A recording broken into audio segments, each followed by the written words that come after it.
பீமன் உறவுகளுக்கு வணக்கம். இன்று ஜூலை 31 2025.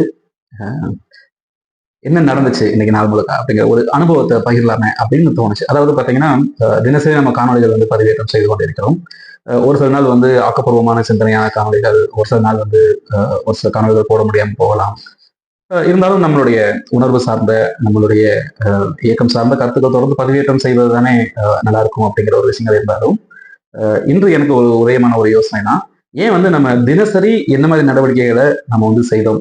முக்கியமாக இந்த நம்மளுடைய தமிழ் தேசியம் ஆதரவாக இருக்கக்கூடிய அரசியல் பயணத்தில் அப்படிங்கிற ஒரு சில விஷயத்தை தினசரி இரவு ஒரு காணொலி பதிவு பண்ணி ஒளிபரப்பு செஞ்சுட்டு போய் தூங்கலாமேங்கிற ஒரு சின்ன சிந்தனை எனக்குள்ள தோன்றுகிறது. ஸோ அதோடைய முயற்சியாக இன்று அதை நான் செய்யலாம் என்று நினைக்கிறேன்.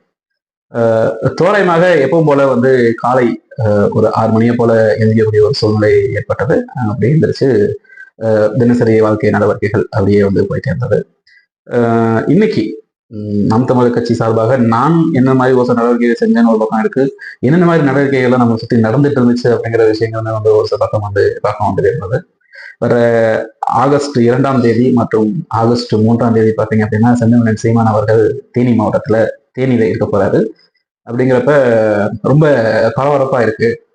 தமிழ் தேசியம் சிந்தனையை இன்னைக்கு தமிழ்நாடு முழுக்க விதைத்து அந்த விதைகள் எல்லாம் ஒரு மரமாகவே முளைத்து நின்று கொண்டு, இந்த மரங்கள் என்று விதைகளை உதிர்த்து இன்னும் பல கிளைகளை முளைக்க வைக்கக்கூடிய அளவுக்கு தமிழ் தேசியத்தை நம்ம தமிழ்நாட்டுல விதைத்த சீமான் அவர்கள் தேனி மாவட்டத்துல தங்க போறாரு அப்படின்னு நினைக்கும் போது ரொம்ப சந்தோஷமா இருக்கு.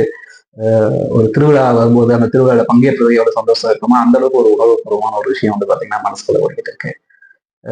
அண்ணன் எப்ப வராரு, எப்ப தங்குறாரு, எப்ப பொறுப்பாளர்களை சந்திக்கிறாரு, பொதுமக்களிடம் மனு எப்ப வாங்குறாரு, மேடையில நடவடிக்கைகள் கூட்டங்கள் எப்ப நடக்க போகுது, அதற்கான விஷயங்கள் மொத்தத்துக்குமே தேனி மாவட்டத்தில் இருக்கக்கூடிய உறவுகள் அனைவருமே அந்த 2 மாலை தேவேந்திர குல வேளாளர் அந்த சமூகத்தை சார்ந்தவர்களை பட்டியலினத்திலிருந்து வெளியேற்ற வேண்டும் அப்படிங்கிற ஒரு கோரிக்கையை முன்வைத்து நடக்கக்கூடிய அந்த ஒரு மாநாட்டுக்கு எல்லாருமே உழைப்பு போட்டுட்டு இருக்காங்க.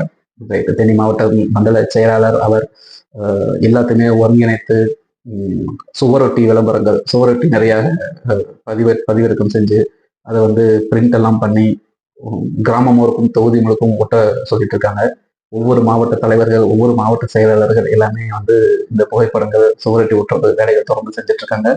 அது மீறி போக இந்த நிகழ்வை நடத்துவதற்கு தேவையான நிதி அது ஒரு பக்கம் நிகழ்ந்து கொண்டிருக்கிறது. கொடி கட்டுறதுல இருந்து, மேடை அமைக்கிறதுல இருந்து, வர்றவர்களுக்கு குடிநீர் வசதி செய்து கொடுப்பதுல இருந்து, மகிழ்வுந்து வாகனம், இருசக்கர வாகனம் நிறுத்துவதில் இருந்து, போக்குவரத்து நெரிசலை கட்டுப்படுத்துவதிலிருந்து, மேடை அமைப்பதிலிருந்து, ஒளிபெருக்கி அமைக்கிறதுல இருந்து, இப்படின்னு பல கோணங்கள்ல இருந்து, காவல்துறை கிட்ட அனுமதி வாங்குறதுல இருந்து, ஒவ்வொரு வேலைக்கும் ஒவ்வொரு பொறுப்பாளர்களுக்கு அவங்களை அப்படி ஒதுக்கி கொடுத்து அவங்களை செய்ய வச்சு அந்த வேலைகள் வாங்குறதுல இருந்து அப்படின்ட்டு இது சம்பந்தப்பட்ட எல்லா காணொலிகளும், எல்லா புகைப்படங்களும் குழுவில் வந்த வண்ணம் இருந்து கொண்டே இருக்கின்றன.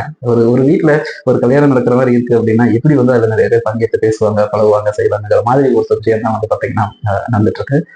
மிகவும் மகிழ்ச்சியாக, உணர்வுபூர்வமாக இருக்கிறது.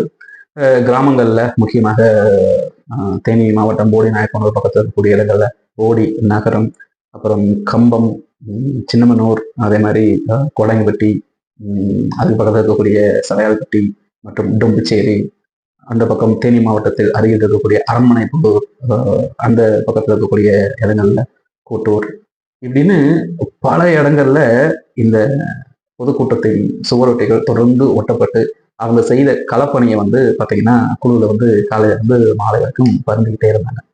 ஒரு நாள் முழுக்க நம்மளுடைய சிந்தனை எல்லாமே இந்த கட்சியுடைய நிகழ்வுகள்ல இறங்கி போயிட்டு இருக்கு அப்படின்னு நினைக்கும் போது ரொம்ப சந்தோஷமா இருக்கு. இந்த காணொலியை பார்த்துட்டு போது உங்களுக்கு இதே மாதிரி ஒரு சந்தோஷமான உணர்வுபூர்வமான விஷயம் உங்களுக்கு தோணுச்சு அப்படின்னா அதுதான் அந்த ஒரு உணர்வு அப்படிங்கிறது.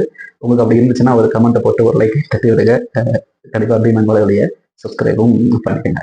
இது தாண்டி இந்த நிகழ்வுக்கு நடக்கிறது தேவையான கொடிகள், அந்த கொடிகள் எல்லாத்தையுமே இன ரகம் வாரியா பிரிச்சு அதுல எதெல்லாம் ஏதாச்சும் கிழிஞ்சிருந்துச்சு அப்படின்னா அதை சரி பண்றதுல இருந்து, ஒவ்வொரு தொகுதிக்கும் கொடிகளை எண்ணி பிரிச்சு கொடுக்குற வேலைகள்ல இருந்து அதையுமே இன்னைக்கு செய்யப்பட்டது. அதன் பின்னர் நண்பர் ஒருத்தர் அழைச்சு தன்னுடைய காணொலியை எடிட் பண்ணி கொஞ்சம் வீடியோ சரியான முறையில் கொடுன்னு சொல்லி கேட்டிருந்தாரு. அவருக்கு அது ஒரு உதவியாக செய்யப்பட்டது. மற்றும் இன்னைக்கு காலையில இருந்து ஒரு சில சிந்தனையாக இருந்துச்சு. இப்போ இன்னைக்கு இரவு சுவரொட்டி ஒட்டணும் அப்படிங்கிற ஒரு எண்ணத்துல நானும் இருந்தேன். பட் அதுக்கான அவசியம் இல்லாத காரணத்தினால் நாளை காலை 5 மணிக்கே கிளம்பி போய் குரந்தணி, போடிமெட்டு இந்த மாதிரி இடங்கள்ல இந்த நிகழ்வை பற்றி துண்டறிக்கைகள் கொடுக்க போகிறோம் அப்படிங்கிறது தான் அடுத்த கட்ட வருகிறதாக இருக்கிறது. அந்த காணொலியுமே முடிஞ்ச அளவுக்கு உங்களுக்கு நான் பதிவேற்றம் செய்து கொடுக்க முயற்சி செய்கிறேன். நேரலையில் முயற்சி பண்ணணும்னு நினைச்சேன். ஆனால் குரந்தணி மலை மேலே ஏறி போனோம் அப்படின்னா நமக்கு அங்கே ஒரு அலைபேசிக்கு தொடர்பு கிடைக்காது, அது டவர் கிடைக்காது. அதனால பதிவு பண்ணிட்டு அதை நான் உங்கள்கிட்ட பகிர்ந்துக்கலாம் அப்படின்னு நினைக்கிறேன். ஸோ இதுதான் இன்றைக்கு நாம் கட்சி சார்ந்த பயணத்தில் நமக்கு கிடைத்த தகவல்கள், சிந்தனைகள் மற்றும் ஒரு சில கருத்துக்கள் மற்றும் அடுத்த காணொலியில நான் அதை பற்றி சந்திக்கிறேன். நன்றி உறவுகளே.